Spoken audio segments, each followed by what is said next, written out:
What do new COVID variants mean for you and your family? Is there anything we can do to stop the virus from mutating so much? A 60 Minutes report you won't want to miss Sunday.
Now on WKRG News 5. You know, it's always important to feel valued, to feel appreciated, and to feel noticed. A big payoff could soon be coming for overworked Mobile County teachers, why both educators and the superintendent say they deserve it. And taking an inside look at this year's Festival of Flowers, how they were able to make it all happen, and why the event is so important to the community. Plus, Democrats celebrate as President Biden's stimulus payments begin hitting the bank accounts of millions of Americans. But some Republicans are still pushing back. Local coverage you can count on. You're watching WKRG News 5 at 9. Good evening and welcome to WKRG News 5 at 10. I'm Amber Grigley. We begin with continuing coverage. Mobile County Public School System Superintendent Cressel Threadgill announced yesterday that he will recommend a one-time $1,200 bonus for full-time employees due to the pandemic and the extraordinary conditions employees have had to face this year, especially our teachers. Gabby Easterwood spoke with a teacher who has been rallying for this for quite some time. It's monumental. From the classroom to the virtual classroom, school has been anything but normal in the past year. And that's why teachers like Dosha Miskov have been rallying for a bonus. You know, in my 15 years of teaching, I haven't experienced staying this late, taking on this many different types of roles, roles that I wouldn't normally take on, having to sometimes substitute and frequently, many times in a week. And, you know, it's always important to feel valued, to feel appreciated, and to feel noticed. Back in the beginning of February, Miskov and a few of her other colleagues decided to start a petition to gain some traction. To date, nearly 1,500 have signed.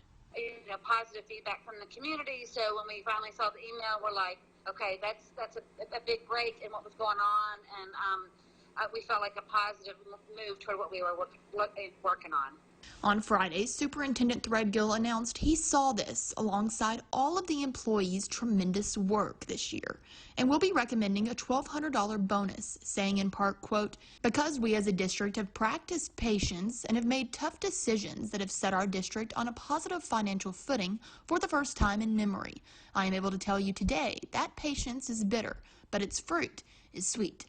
An influx of money doesn't necessarily mean a surplus of money.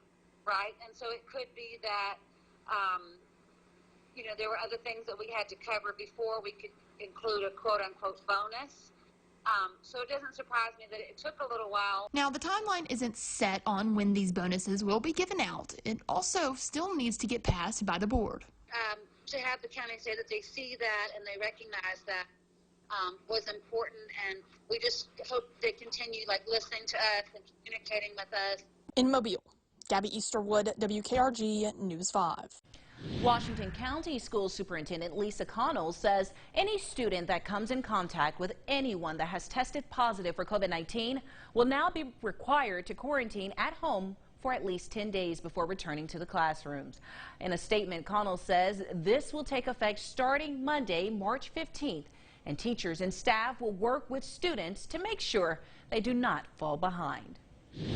Yesterday, Alabama's state health officer, Dr. Scott Harris, announced the state will be expanding COVID-19 vaccine eligibility beginning March 22nd.